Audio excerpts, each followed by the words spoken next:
There we go.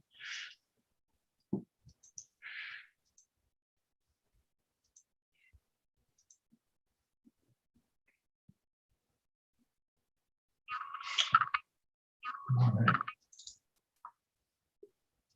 Hello to all you patriots out there in podcast land, and welcome to episode 311 of Canadian Patriot Podcast, the number one live podcast in Canada, recorded August 23rd, 2021. This evening we have Pierre and myself, Gavin, who will once again be the Andrew for this evening. That's right. I'm the Andrew now. We'd love to hear your feedback about the show. Please visit CanadianPatriotPodcast.com/feedback or email us at feedback@CanadianPatriotPodcast.com.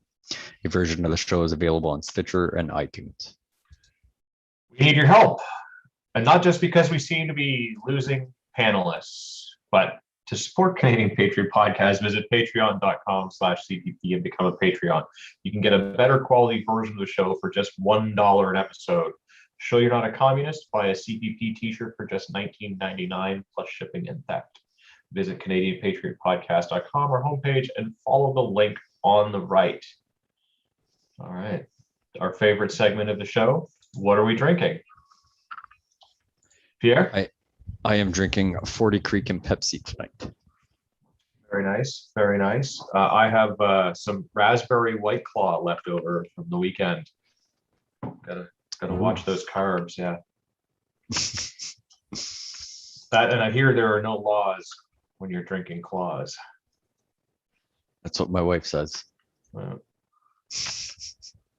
Smart lady. Patriot Challenge, as always, we're asking patriots to do 5 things every day. Exercise for at least 45 minutes, practice a skill for at least 10 minutes, read a book for at least 15 minutes, which works really well with our book club episodes. Drink at least 2 liters of water and complete 1 task that will improve your life. You can grab the templates from our website, post them on the social list of medias. We're not really on there, but that doesn't mean that you can't share so that we get more listeners. Also, a reminder, Section 74 challenges, the GoFundMe link is in the show. You can also email them at s74process@gmail.com. And on to the news. Yes. So apparently, extremist groups are actively recruiting military and police, the Canadian Intelligence Report warns. So far-right extremist groups are recruiting past and present members of the military and police, according to the declassified Canadian Intelligence Report obtained by Global News. The report cited 17 examples in Canada, the US, UK, Germany, and New Zealand. So 17 across 5 countries, which illustrates the intersections and relationships between ideologically motivated violence, extremism, and uniformed personnel. 6 of these cases involve members of the Canadian military or reserves. Right. Yeah. Groups include the Proud Boys, the Oath Keepers, the Boogaloo Movement, as well as the 3 Percenters, a so-called patriot group that took part in the January 6th assault on the US Capitol.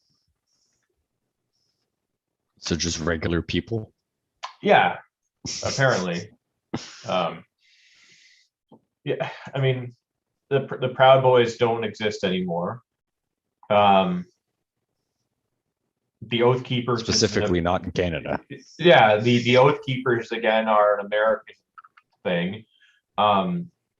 There are some 3 Percenters in Canada, but again, that's an American thing. They're just taking the concept of, that it only takes about 3% of the population to actively engage in overthrowing a government to be successful, because that's approximately the number of people in the US during the revolution that were actively engaged in fighting to tell the Brits to take a hike.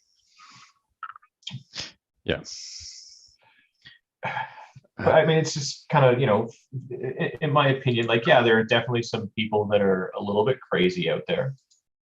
Some of them might be like a credible threat.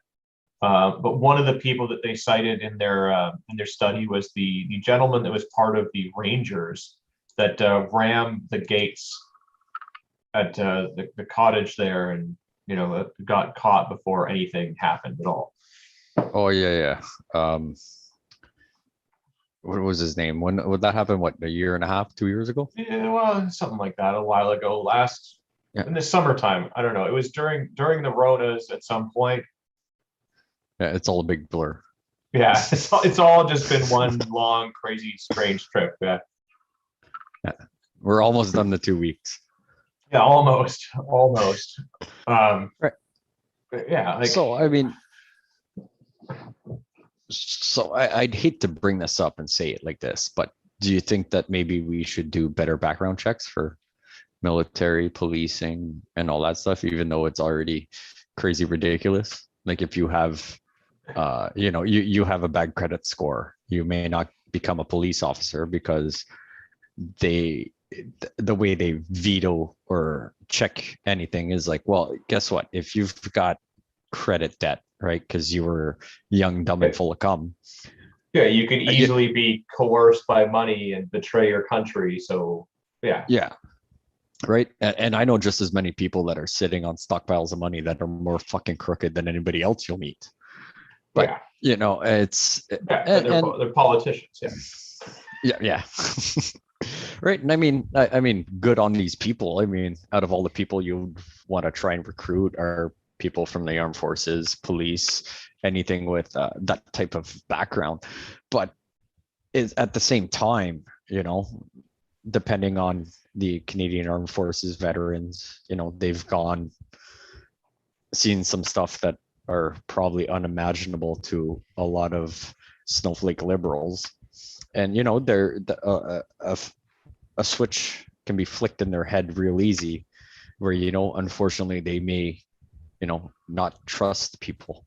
I know a veteran that went overseas, did 2 tours, and if he walks into a store and it's not a white person behind the counter at a Quickie Mart, turns around and walks out, doesn't even think twice, right? And then he's not racist or anything. It's just unfortunate he's seen some he's stuff. Had some experiences that have led him to react the way that he does. Yeah, right. And I mean, so is this, I'm hoping he never becomes one of those extremist homegrown people, but it is unfortunately, they get put into some scenarios that are unimaginable to a lot of people. And, they kind of got to come home either every night if they're first responders or, after a 6-month, 8-month, year deployment or whatever, come home and kind of got to sweep that under the rug and, carry on as if, nothing's happening here. So don't worry about what you've seen. Well, yeah. I mean, we know from various articles and people that we know and everything else that the troops in the military currently that are come back home barely get looked after, let alone the ones that have, retired from the military. They get left behind altogether. So yeah, they're probably dealing with all kinds of, psychological and emotional trauma that they're dealing with that could push them in a certain way. And same with police officers. Because as they've been told, right, they're just asking for too much. Yeah, exactly. Right, for the proper help to deal with something that our government said, hey, go over there and do something about this, and they come back broken, and then our government kind of tells them, well, you should have thought that through, I guess.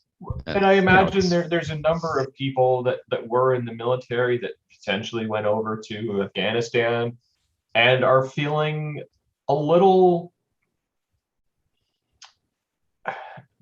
betrayed, disenfranchised about the situation over there now. They went over there, they maybe got injured or they lost friends, and now they just, they abandoned it completely. So, they're definitely feeling some anti-government things, as I think a lot of us are feeling anti-government at the moment, because the government is actively trying to, take away our property rights and everything else. So I think part of the problem is though, is like, okay, well, what do they clearly define as an extremist group?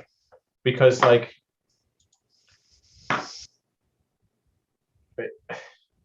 I don't seem to ever recall, at least in Canada, because they're pulling in examples from like literally all over the world here. When have these people ever really done anything? Like the Oath Keepers haven't started any riots or anything. The Boogaloo movement hasn't started any riots or fights or anything. I don't think the Three Percenters have either. I mean, the Proud Boys, I think, have done some stupid things and maybe a couple of bar fights or something, but like nothing significant in this country. And to try to blame the U.S. Capitol thing entirely on these groups is also ridiculous. Yeah, unless there was a Canadian from one of these military, police, or whatever movement they want to consider that people are poaching, unless they were actively there for the U.S. Capitol assault, right? Like you don't have a leg to stand on. But I'm just curious, like, or do they talk about like the Black Lives Matter movement? All those riots. Did any of those get recruited into? But they don't mention them in the articles, right? No, they don't mention any of those extremist groups in it. It's all the other ones. Like they're saying the thing like.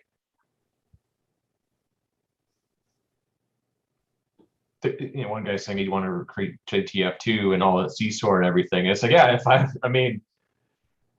I was trying to like do something, where I needed some trained military people, that's like, it seems to be like a no-brainer that all of these groups would be trying to do that. But like, I wouldn't say that it's exclusively the Proud Boys that are trying to find soldiers. I mean, it's literally everyone that thinks that there might be a thing. But it's just as ridiculous. Like, there's very few people in this thing, like 17 across like the entire world, and now there's this document that's come out to say all this nonsense. It's just crazy.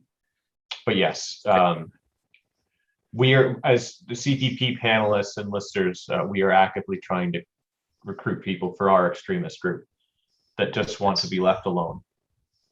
And drink. Yeah. If you don't drink, don't join. No. Yeah. Well, speaking of things that disenfranchise the military and make them want to do things, Afghanistan. This one's for Andrew because he's not here. Fuck Afghanistan. Special forces apparently are working outside of Kabul airport to escort Canadians and Afghans onto flights to Canada. Federal ministers say Canada will help with evacuations as long as security situation permits. The federal government has confirmed for the first time that Canada's special forces are operating outside of the security cordon of the airport in Afghanistan's capital, working to shepherd people from Kabul into the airport. In order to respond to questions about efforts by Canadian armed forces on the ground, inside and outside the Hamid Karzai, I don't know what that is, but the airport, the decision was made to disclose that Canada's Special Operations Forces have been and continue to work outside the confines of the airport, a government official said. So the disclosure that Canadian Special Forces are operating outside the confines of the Kabul airport is significant because it marks a departure from the federal government's policy of not divulging operational details of the security force currently working in Afghanistan. Which makes sense.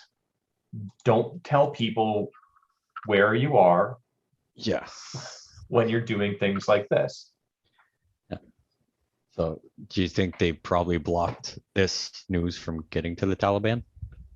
Or are they... Well, probably not. I mean, I'm sure that those people already know that they're there because they're probably shooting at one another.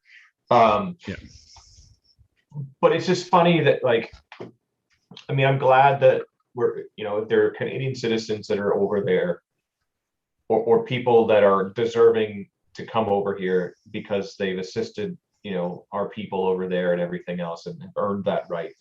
I'm glad that we're doing the things to help these people come home. But it's interesting that all of a sudden there's an election, and this is when they choose to violate their policy of normally keeping quiet. Yeah. So how long ago did we yank out of Afghanistan and the Taliban took over wherever you wanted? Like just over a week. So it's been a week and we're still trying to get Canadians out of there. Apparently.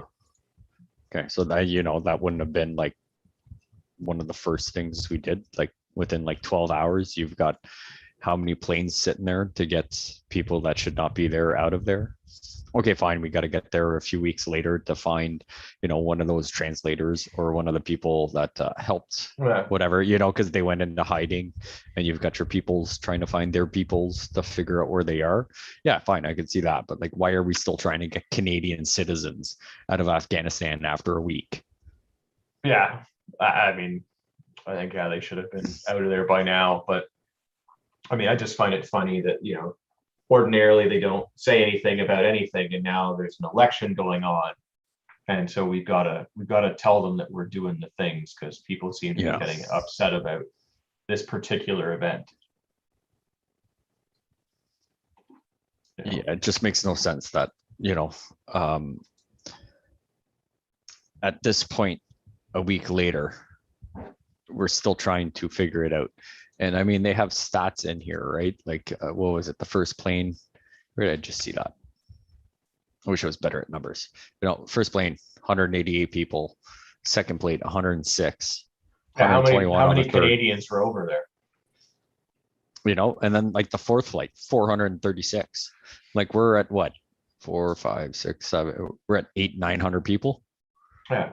How many Canadians were there? Like, were these just regular people?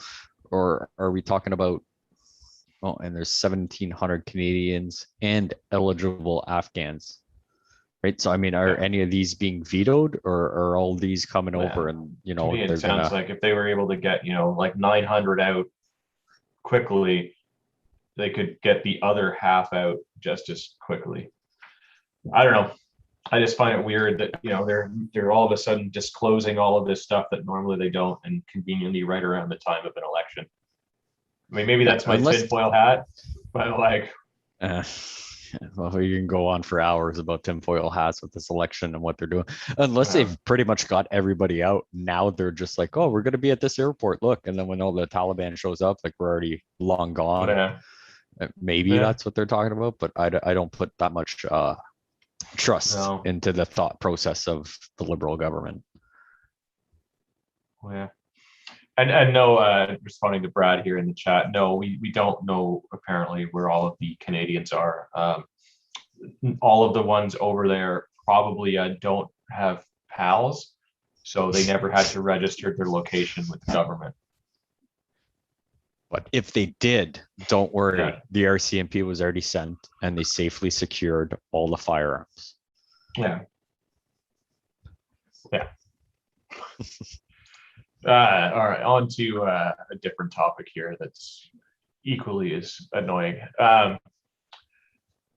Back to the COVIDs, because it seems we're never going to get rid of it. At least not in Ontario. We're in big trouble. Doctors worry Canada's fourth wave of COVID-19 could be biggest yet. With case numbers shooting up in Ontario, Alberta, and BC, health experts worry that Canada could be going into its worst wave of the COVID-19 yet, unless the government acts now to stop it. But yes, Dr. Joe Vipond, an emergency physician in Calgary and co-founder of Masks for Canada, is quoted saying, "We're in big trouble." His calculation shows that Alberta's case numbers are doubling roughly every 11 days. So if that trend continues, he says Alberta could see 1,200 new cases per day in early September and 2,400 daily cases by the middle of the month. Again, these are predictions, not fact. He's predicting this.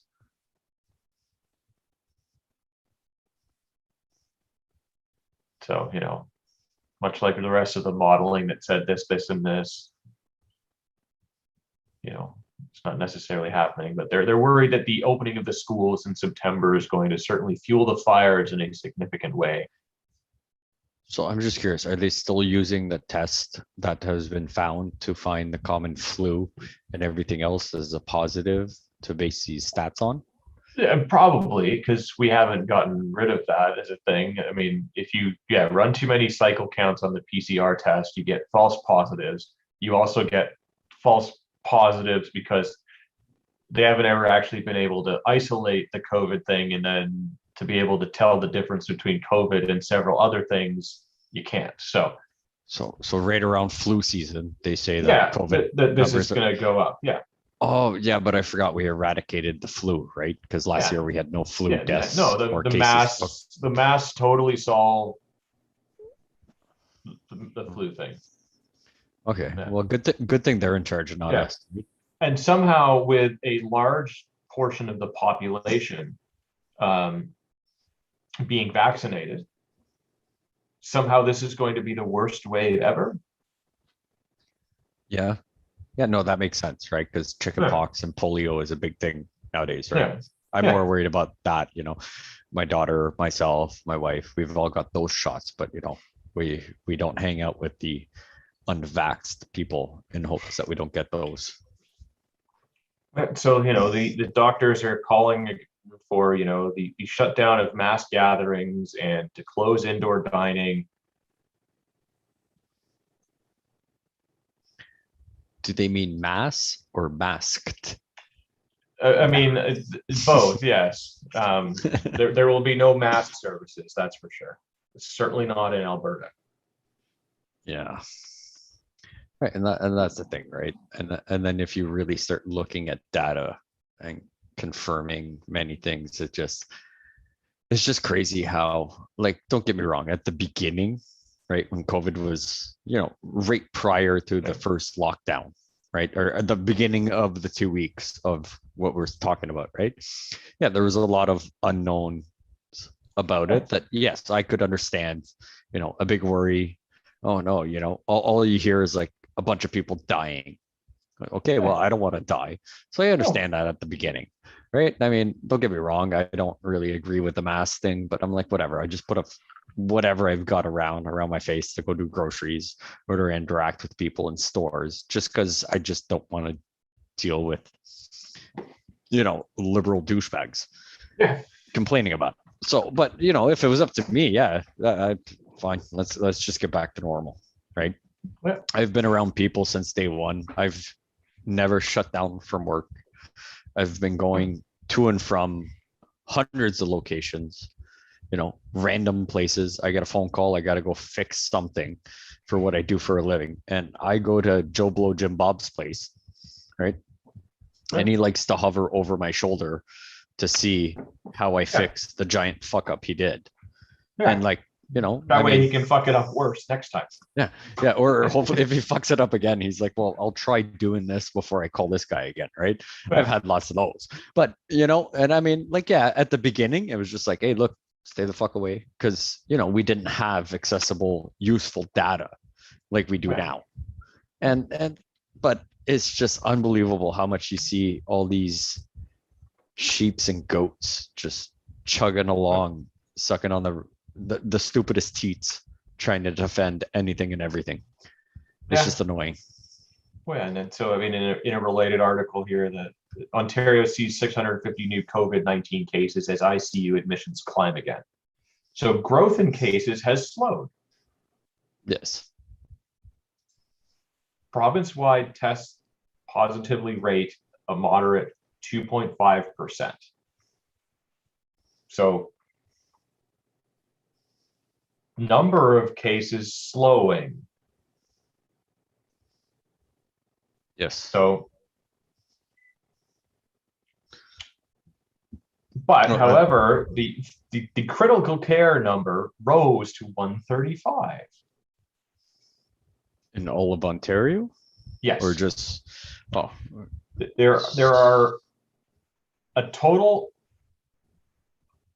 of 135 critical care COVID cases currently being treated in Ontario.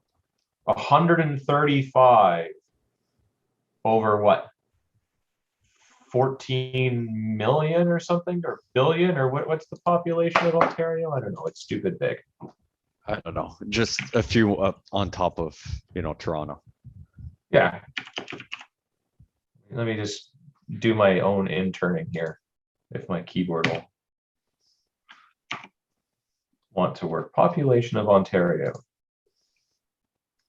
Yeah, no, it's 14.57 million as of 2019. So it's probably gone a little north of that. So 135 people out of 14 million. so how many decimal points would that be past the zero Yeah, to account for this? insignificant is what that. Right. And Yeah. yeah, it's just crazy. Like I said, right? It's just the propaganda. Like Yeah. the only news I really follow are like things you put in your own things just to follow through with certain things. Like I don't even have TV in my house, right? I've got 4 or 5 different things. I've got Netflix, Disney, Crave, all that stuff. And you can get the news from there if you really want. Yeah, but And you it's have to been, actively want to do that. yeah. And the other day, like, me and my wife and even the daughter from time to time, like, oh, let's just put the news while we're eating supper or whatever. We don't really have a dining room. We eat close to where the TV is. And like the other day, it must have been like a month and a half since we've watched the news. And like we started watching it and we're eating supper. And I was just like, look, we got to turn this off because I was like, it's so useless. It's so Yeah. repetitive. They're all talking about, you know, oh, numbers went up and this and that. And I'm like, okay, well, numbers in Ontario, like you said, point Yeah. zero zero zero zero zero 0.00009% of, Insignificant. Yeah, yeah, insignificant. yeah, not even worth putting down on paper. But it's just, everybody freaking out. And then you go Yeah. out and people are talking about stay away and vaccines and sign up for this, and sign up for It's that. crazy. In the same article where they're trying to like fearmonger and tell you all about these things, they even go and say like, yeah, like the the average is getting better, and the doubling time for daily cases went from 8 days last week to 17 days this week. So like it's slowing down, but somehow there's still going to be a fourth wave. That's because of flu season. Yeah. I know, it's just crazy. Yeah. So we're looking here. The 7-day average of the test failure rate stands at a moderate 2.5%, like we've already said, while the 7-day average of deaths is 5. 5 people. 5 people a week die because of COVID or COVID related things in Ontario. How many die from drug overdose, alcohol abuse? Probably a lot more. And my guess is that somewhere approaching 5 out of 5 of these people that did die probably had some other health complications. Yeah. A 102-year-old man died from COVID. Yeah. Yeah. Yeah. 136 cases in Toronto, 113 in Peel, 63 in York, 58 in Windsor, Essex, 55 in Hamilton, 39 in Middlesex, London, and 25 each in Durham and Waterloo. So me living in the hotbed of all of this and shaking people's hands and not using the hand sanitizer every time I walk into a store, and I have not got this and died. So where I live wasn't mentioned. yeah. crazy. Maybe it's because everyone's dead and they weren't able to get a number back. I finally understand Huh. the Sixth Sense movie. Well, yeah, now apparently of the 593 additional cases today, 72% of these people have not been vaccinated at all. 17% of them have been considered fully vaccinated as they have 2 doses. And then 11% were individuals that had 1 dose of the vaccine. And, So- and that 17% with 2 doses, they're considered fully vaccinated because it's been 14 days since their second dose. So they didn't get the second dose yesterday and came back positive. So they're considered fully vaccinated. Yeah. Right. And of the 28,000 tests, 28,500 tests, 518 people tested positive. And that's a problem. With a total of 4,447 active cases across the province of 14.5 million.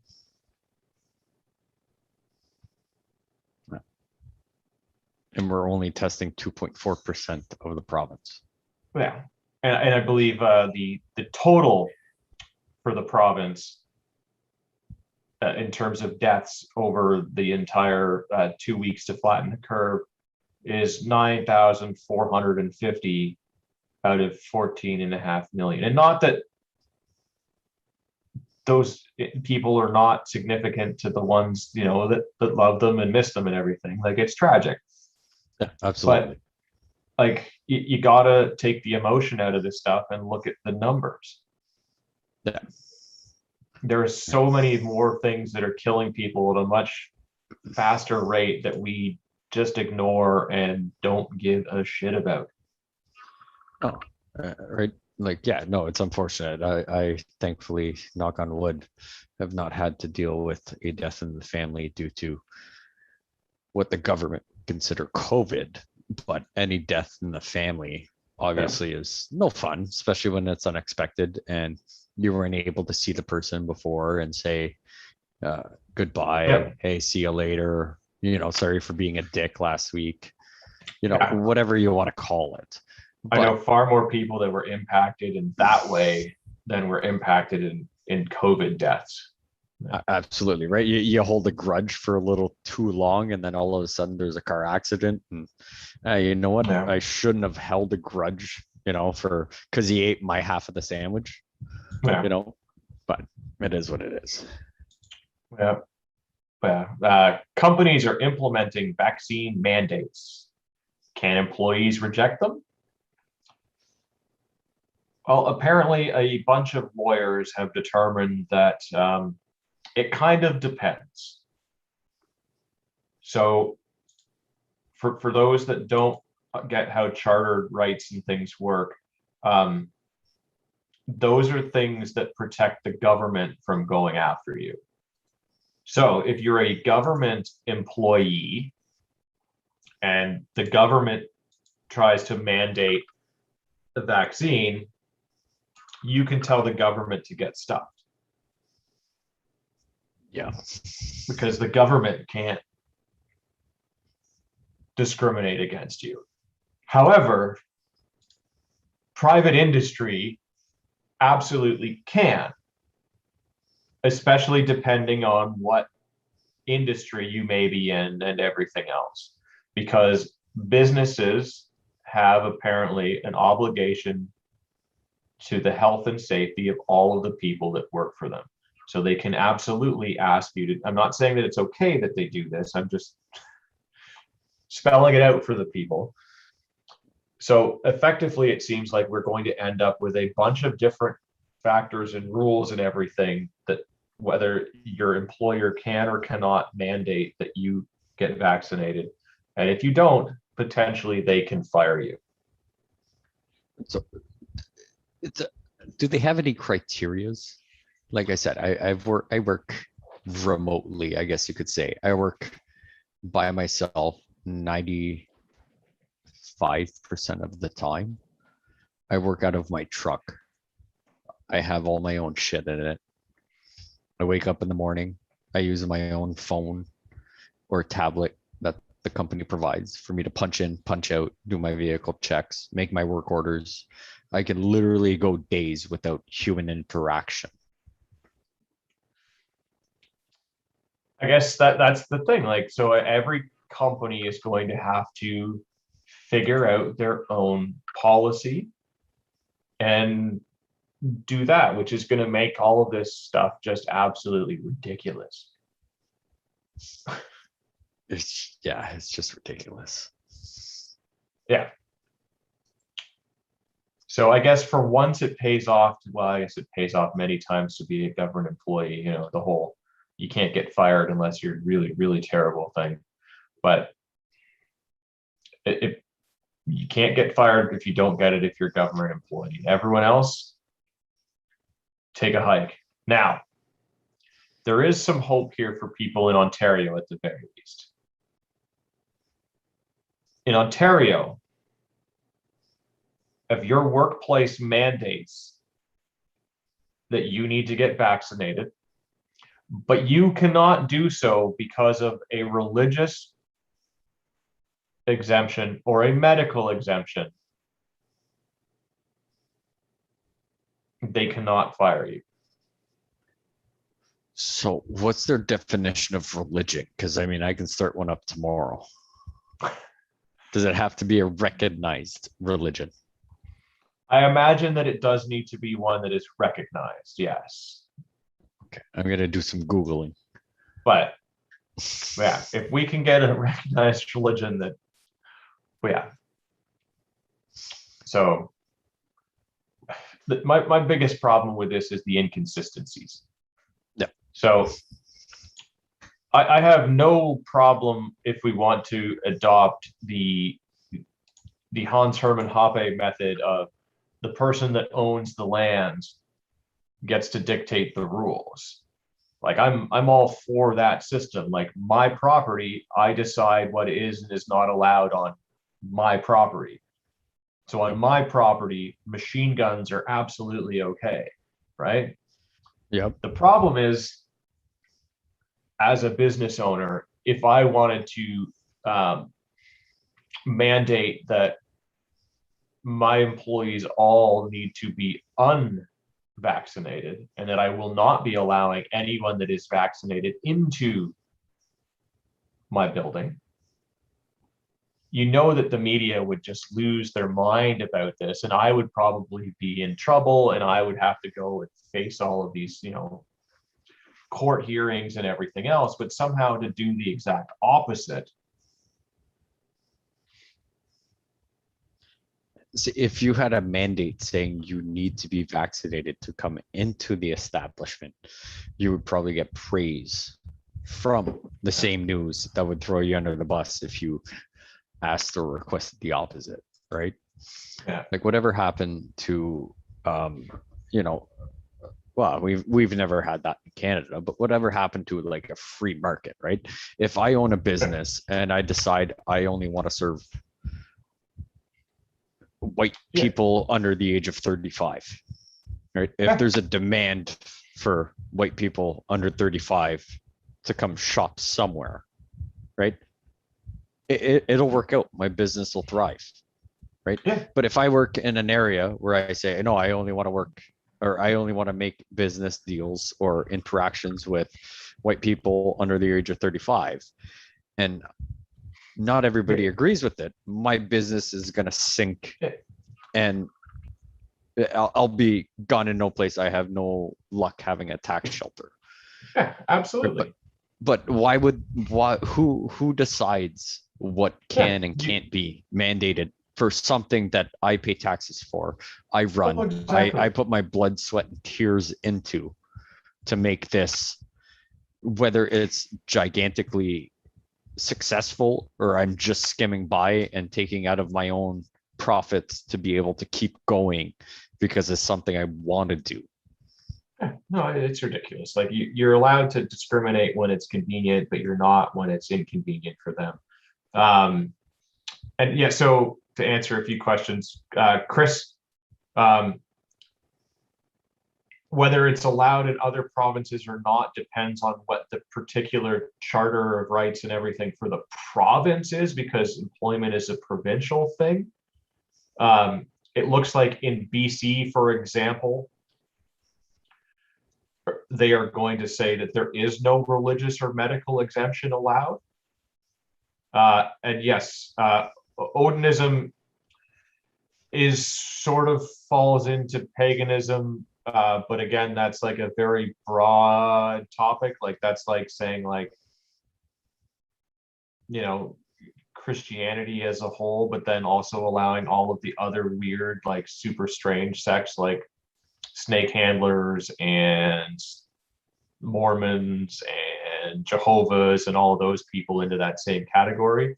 So while it's practiced widely, I don't think it's officially recognized as a religion in that, like, it doesn't have tax exempt status and things like that yet. I'll go buy a snake tomorrow if I don't have to get the vaccine. I don't mind snakes. Yeah. But yeah, Yeah. fuck COVID. So yeah, work on your I would say religious let's move and to or something medical. better, but now we're talking Yeah. about something even fucking worse. Well, I mean, who knows what'll happen, and that's what this first article is about here. Voter uncertainty pointing to unpredictable, volatile federal election. So I guess there was a poll that was done, and basically they're getting some really strange results. So according to the most recent polling from Ipsos, which was done exclusively for Global News, signs are now pointing to a volatile election day that could easily be swayed one or the other, despite a Liberal lead of at least 5 points over the Conservatives.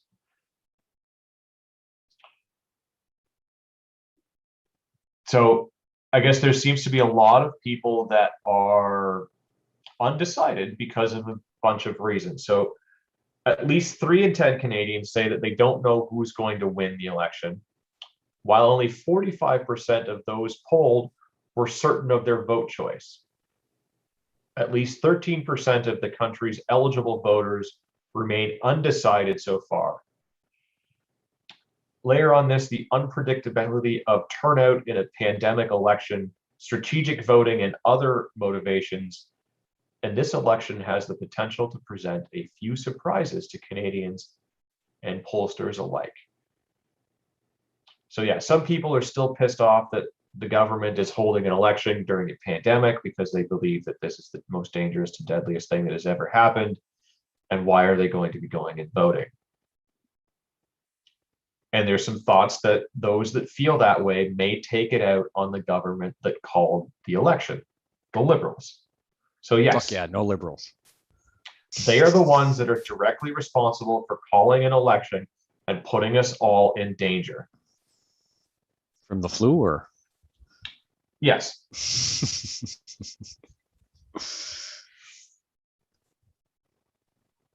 You know,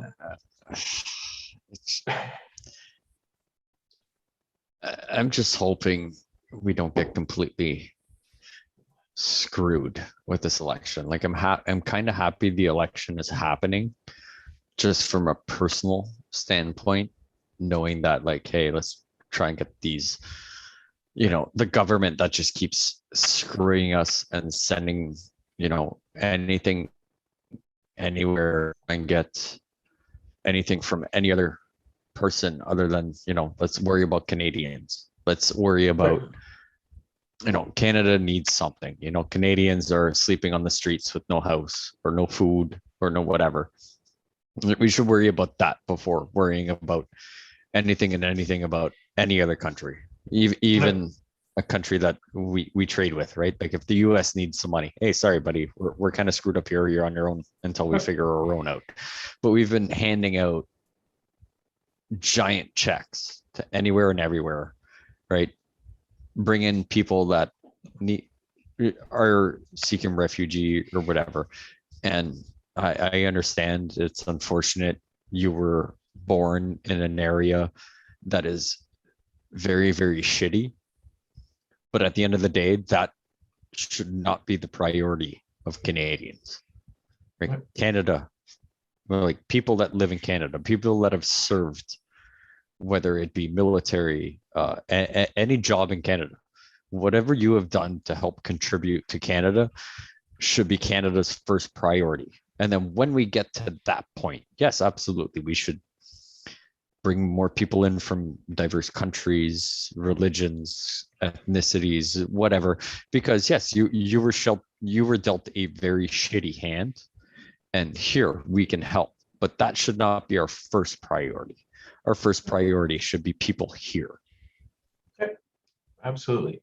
It looks like 20% of Canadians said that they weren't voting for the same party they voted for the last election. I really fucking hope those are all Liberal voters. Well, so it looks like a lot of those, or at least half of that number, are NDP voters that did not vote NDP last election because they probably were voting strategically, the whole anything but conservative. But it looks like they will now, at least according to the poll, be voting NDP because they are not pleased with the Liberals. The other ones, hopefully those are going conservative. But I mean, do these people follow politics at all and realize that the NDP has got their nose so far up the Liberals that like their party platform between the Liberals and the NDP is actually, like in my opinion, would actually be worse if the NDP got a majority? Yeah, I mean, that's certainly a risk. But the NDP has never had more power than they have now. And I think that if all of those people voted NDP instead of Liberal, that the Liberals would lose a few more seats than the NDP would gain. And hopefully that would put us in a better position. But polling data has also revealed that roughly 1 in 3 Canadians are voting for a party not because they like it the best, but because they are either trying to prevent something from happening or to make a statement. Agreed. So yes, strategic voting for the Liberal Party, mainly to stop the Conservative Party. But they're also seeing that there's a lot of conservatives who are voting conservative because they want to stop the Liberal Party. Absolutely. Like I have not been impressed at all with the Conservative Party over the last while, provincially and federally. However, as much as I would like to vote for Bernier, one, he seems to be completely absent in this election and doesn't seem to really be doing a whole lot of anything. And two, I don't think he's going to actually win. So if I want to keep my stuff, whether I like it or not, voting conservative is, as we've said before, picking up the clean end of the poop. But if I have to pick the poop up, I'm going to pick up the clean end. So the end that's got a little wad of toilet paper that you can grab. Yeah. Yeah. So I think, like, yes, there will be Chris is asking about like Maverick and some of the other ones. I mean, hopefully, like, yeah, that other 10% of the population that wouldn't normally vote NDP, that voted PPC or somebody else, is going to vote conservative, because like, yeah, where are those guys and where's their platforms? Like, like,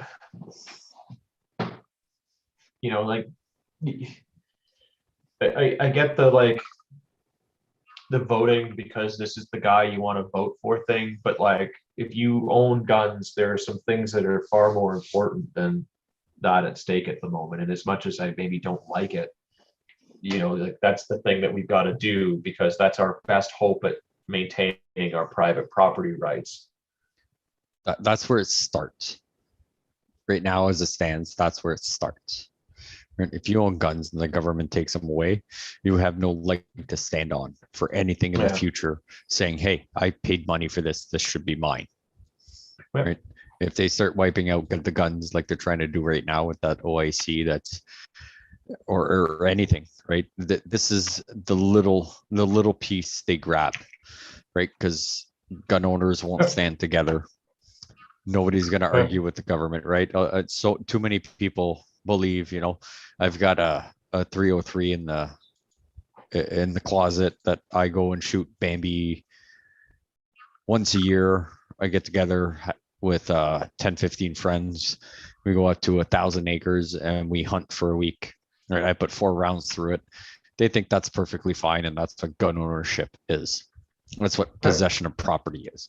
But people that make a living with firearms, teaching courses or anything to do outside of public service, like military or police, or people that, this is my pastime, right? People do golf, people go do wine tours, people go on road trips. Some people, all they have is going to the range, putting 100 rounds through whatever gun, whether it be a hunting rifle, a pistol, a 22 lever action, or an AR-15. Right? That's their de-stress, right? And who are you to say what I can and can't do to unwind from work or just go have fun, on a Saturday? You wake up early and you go do golf because you've got a tee time at 6 o'clock in the morning. I like to go to the range at 6 o'clock, and the second that sun comes up, start cracking some rounds. What's the difference? You're not hurting anybody. You're obeying the law. You're being safe. You're being responsible. What's the difference? Yeah. What?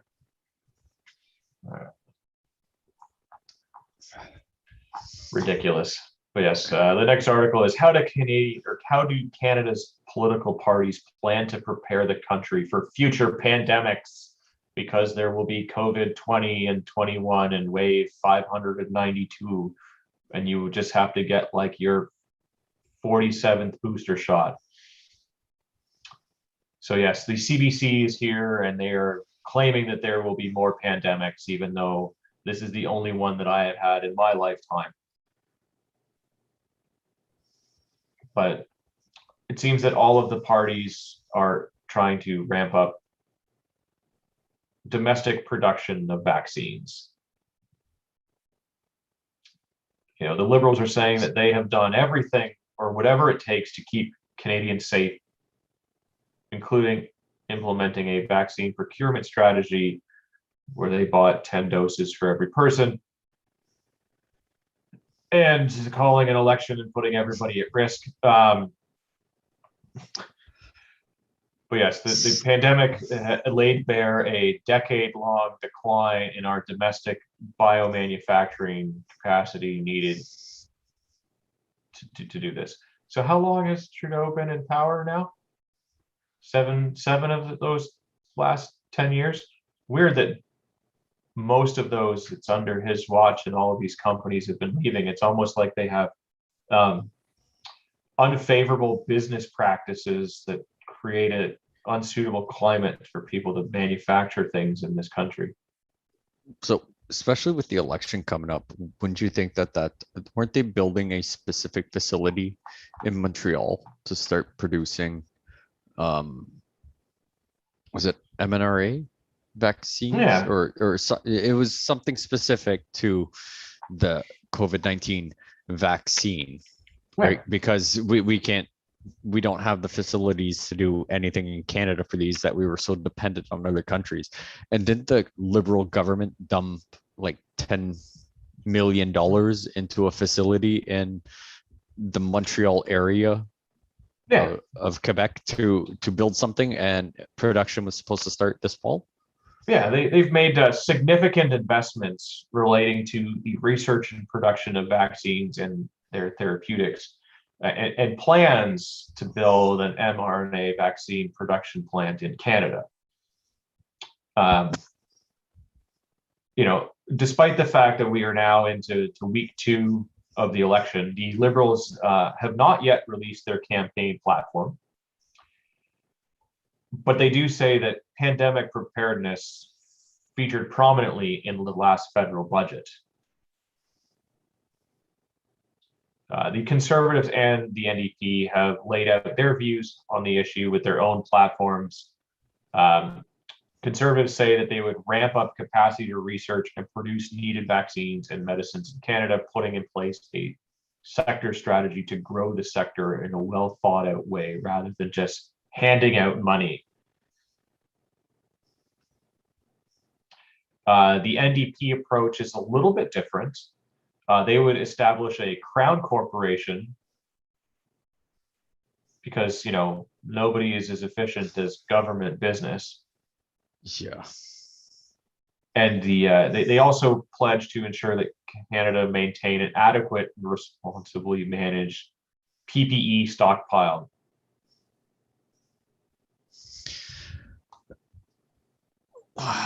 What, yeah, that makes no, I don't know. Yeah, It's the just like bloc government also spending pointed for out nothing. the lack of Because then vaccine we production. have But people. yeah, like Well, that's because they haven't gotten their money yet for that yeah, the attack thing is shelter get they're back, trying to bail on their side. But yeah, you've had But- so many liberal parties provincially and federally that have made it so unattractive for people to manufacture things in this country like PPE, and now there's a shortage of it. Yeah. But didn't we have a giant PPE stockpile, but most of it was expired or deteriorated when this pandemic happened due to, you know, government not following through on making sure everything's Yeah. still good or having it in a proper storage area? Yeah, where like all it those being- Narcan doses that we bought and then stored in a warehouse and didn't even hand them out to people, and then they expired. Yeah. Yeah. Okay. Hmm. Okay. So yeah, no, we should put more money into that then. That's a good idea, NDP. Yeah.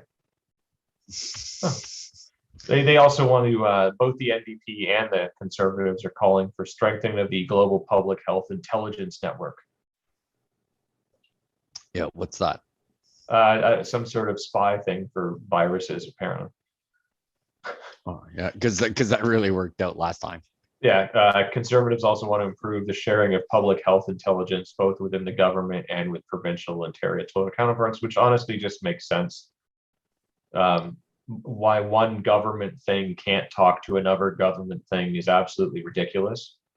And that would Yeah. make things just flow so much easier in this country. Absolutely. If the federal government has information on anything that could relate to anything, that yes, they should at least send out an email to provincial people, you know, provincial departments that would be in charge of the health ministers. There you go. That's the word I was looking for. For, you know, hey, this is probably something you should keep an eye out on, and let us know if you have anything, or you know what, let the public know that, you know, COVID's around. But you know, we didn't Yeah. stop any planes coming through or anything like that. But Yeah. tell them to stay home and not go shopping anymore. Yeah, that and yes, to answer your question, I do carry Narcan on my trauma kit for star stuff. I've never had to use it, but it was free. I mean, and by that I mean my taxes already paid for it, so I may as well get it and have it. I'm not so much worried about having to Narcan an individual that I find. I'm more so worried about people that I know that have to take medications and potentially accidentally overdosing on them, or accidentally becoming exposed to something, you know, like fentanyl or whatever, where it's just like, oh crap, now they're overdosing. But yes, I do have it.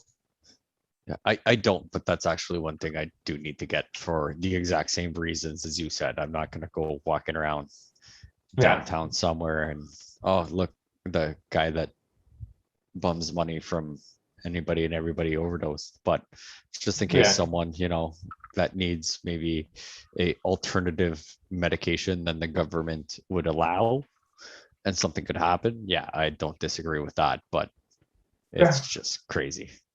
I mean, If you- we've already Yeah, paid if for you it. are going to carry it, yeah, if you are going to carry it though, and you do need to use it on somebody, especially if they're the type of person that regularly does pharmaceutically enhanced things on purpose.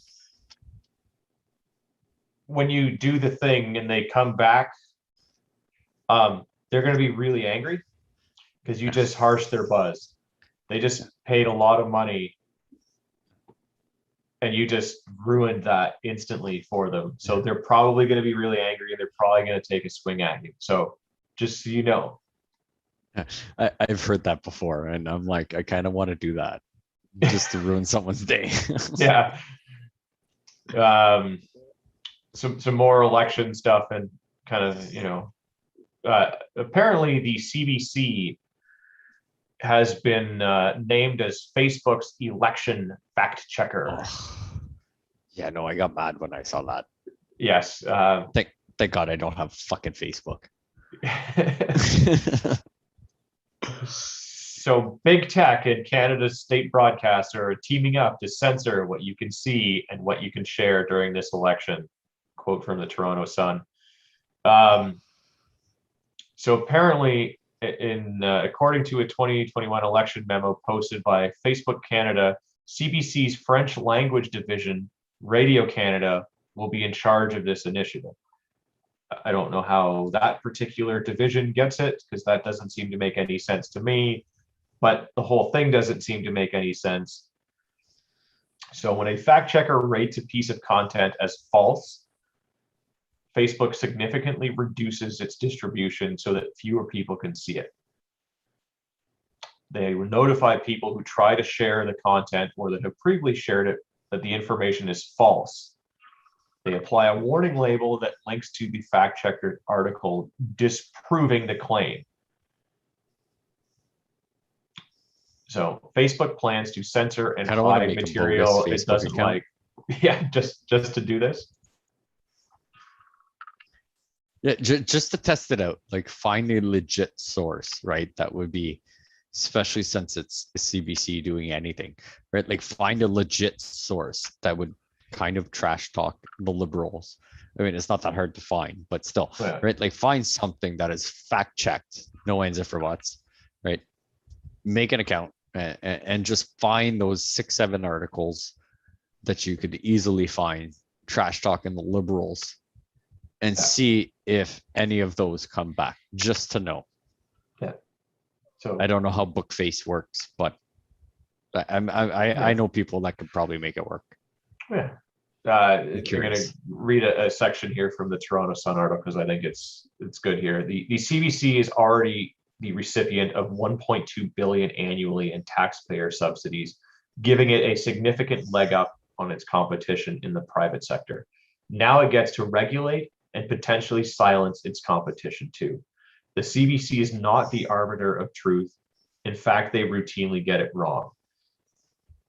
Just last week, the CBC ran an article framing Conservative leader Erin O'Toole as an anti-vaxxer over her stance on mandatory vaccines for civil service. O'Toole supports vaccines and encourages all federal employees to get vaccinated, with the small caveat that he would make accommodations for those who fail to get the shot, which is nearly identical to Trudeau's position.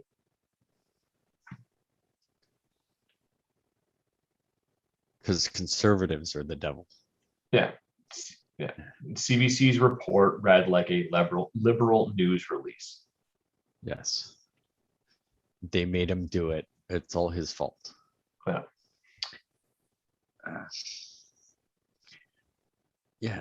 Like it's just ridiculous that out of everybody, like I would be perfectly fine if they made up this new entity of some sort, right? These computer whizzes that can figure out anything and everything. And you would put one, I hate to say it like this, but one dependable person from each party on their board, and anything comes up, right? There's a discussion between all party member, or I shouldn't say between all party members, but all, so let's use it. You know, how many parties do we have in Canada? We got the Green Party, PPC, CP. We got what, 5, 6, 8? Yeah, something like that. I mean, there's like an infinite number, but there's liberal, conservative, NDP, Green, Green, Bloc. PPC, Like I would Block. say there's like 5 major ones, and then maybe another 2 or 3 minor ones, and then like a Okay, bunch of so insignificant ones. Yeah. so put one of everybody in there, and the second anything comes up that could be false, right? Okay, is it fact based by either people from that specific party or people from an other party saying, no, Well, no, and what you're trying to say is wrong, and that's how yeah. that should be moderated, not by just some company, right? Or the CBC that gets how much money from the liberal Yeah. government specifically, right? Because they never got this money before the liberals got here.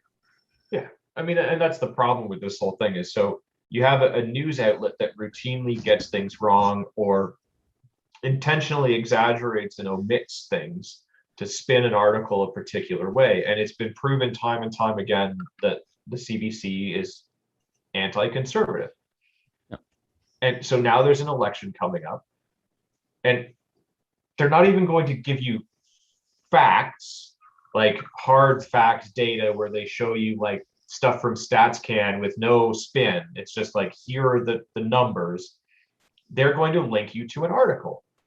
Well, but we already know that the articles that they write are mostly full of shit. So if all they have to do to disprove the thing is to post an article that they wrote, like they're not saying that they have to pull an article from some other news organization. They will just post an article to do that. So they could literally write anything and use They'll that just as proof. they'll pause a news article and then talk to their buddy sitting next to them, write an article against this, and then 5 Yeah, minutes later this is- they'll just link that article that someone just wrote, whether it's fact based or not, because they Yeah. want to keep getting their payday. Yeah. Ironically enough, an article from the CBC relating to this, Facebook draws fire over plan to reduce political content. So Charlie Angus of the NDP apparently is not exactly in favor of this whole thing either. So he thinks that Facebook should tell Canadians more about the algorithm that it's going to be using to reduce the political content they see in feeds. I don't disagree as much as Yeah. I hate Bookface. I don't Yeah. disagree that they should disclose 100% how you checking the cool box or uncool box or anything you follow or look up would affect what comes across your feed. Yep. I don't disagree with that. Yeah, so a quote from Charlie here, who is really good when he's angry, Charlie. But when Facebook says they're going to be having less political coverage, I want to know, what does that mean particularly? Because if they are throttling political conversation and political information when many people coming off the pandemic are getting their information online, that could be very troubling. And he's right. Yeah. It's not often that I agree with the NDP, but I do in this. I think political conversation, discourse, and sharing of ideas and talking things out needs to happen more. Yeah. Not less. I don't think Bookface or anything should moderate how people have conversations, whether they are heated arguments or not. If you and me disagree on something, we should be able to go back and forth about that. I mean, obviously you don't want to just, I call you names and you call me names for 800 threads or whatever the heck they're called, but there should be nobody, if you and me decide to have a disagreement on something, whether it be through Bookface or anything else, right? I mean, people can either decide to look at our hopefully adult conversation about why you have a different stance on something about me, and you bring up specific what's the word I'm looking for now, Wow, I just lost it. The whiskey's hitting good. Disagreements, right? You bring your Yeah. facts forward and I bring my facts forward and have an adult conversation about it. But who is someone else to say whether that's yes or no? And I understand Bookface is technically, their own entity and they can Yeah. control whether you're allowed to be there. It's their sandbox. Except that they're allowing a media outlet that's basically funded by the government in power, and they know that every time the liberals in, they get more money. So they have historically been way nicer to them than anyone else. That's the problem. And yes, Imagine I how agree with Bane Ironhand that the problem isn't the reducing of political content, it's how they choose which content to reduce, which will be almost entirely of the conservative nature. But like, it's the CBC article, so they're not going to come right out and say that. Because again, it's their spin. So like, they kind of have to say something about this because it's a big thing, even though they're the ones that are at fault for this. They're not going to come out and say that because that would be too honest of them, and they are not honest at all in reporting of anything. No, so. and I mean, imagine how much their payout could be, right? If they get a giant majority after this, right? How much money do we give to CBC every year? Yeah, since they've been in a minority. They will get more. Absolutely, they get more. I mean, it's been proven. It was a documentary all about this. It was put on the American side and everything. And like, there are companies that you could hire that do all of the stuff on the social media and everything. And that's like, how they say Trump got elected and everything. It's like working with these marketing groups or whatever that like did all of this stuff. And now you've got the ability to censor that information, and they've shown that like the social media can sway things big time. Oh, absolutely. So like, the fact that like they can do this is absolutely ridiculous. And then it's not even that they can do this in a fair way. It's the people in charge of this thing are literally paid by one of the parties. Like, come on. That's like when the Russian elections were going on and like one of Putin's guys, or like political adversaries, died, and he was like, don't worry, I'll investigate the death. You're like, the guy that is running against you dies and you're going to investigate the death? Come on. That's like, that you know what, that's I would consider that the same as CBC being Facebook regulators. Exactly. Absolutely. Like,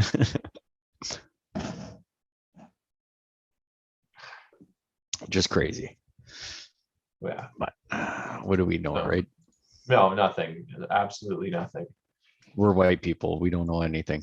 We're talking from privilege. We certainly don't write for the CBC, because if we did, we would know everything. Yeah. Yeah, well, I guess we'll wrap this one up because that's all I've got for today. But book club coming up next week. Yeah, next week, book club. Remote Control, Andy McNabb. I really liked it. And there's some really cool stuff in there.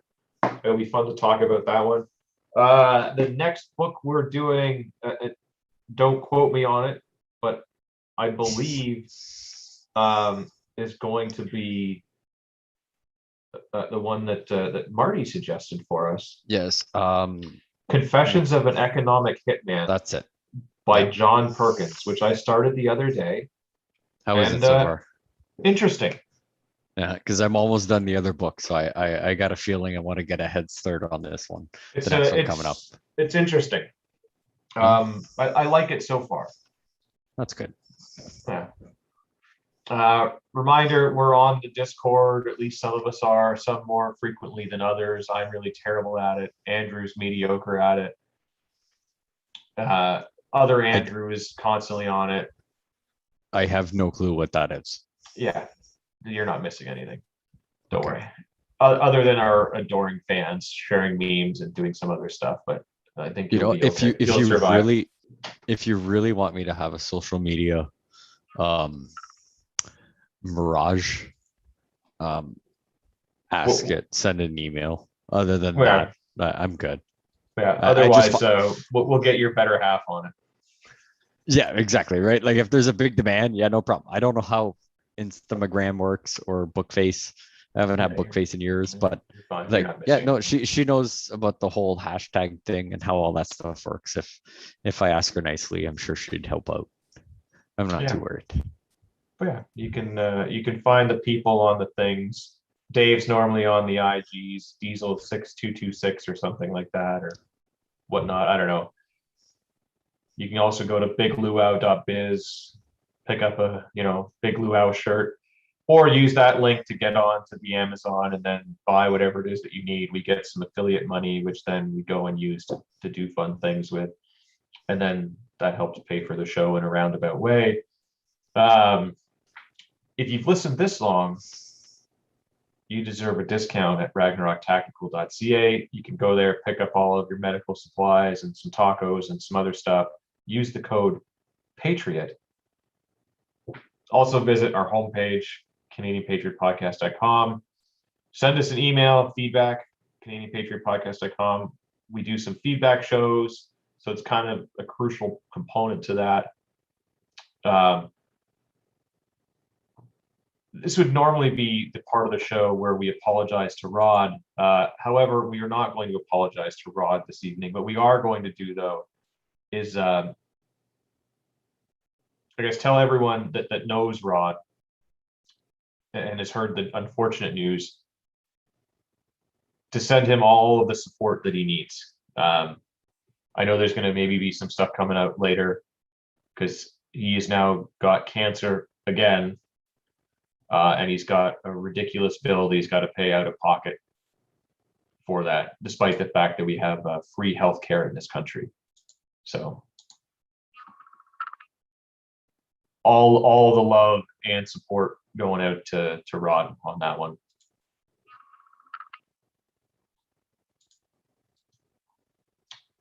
That and closing out with that one. I guess you are the true north, strong and free.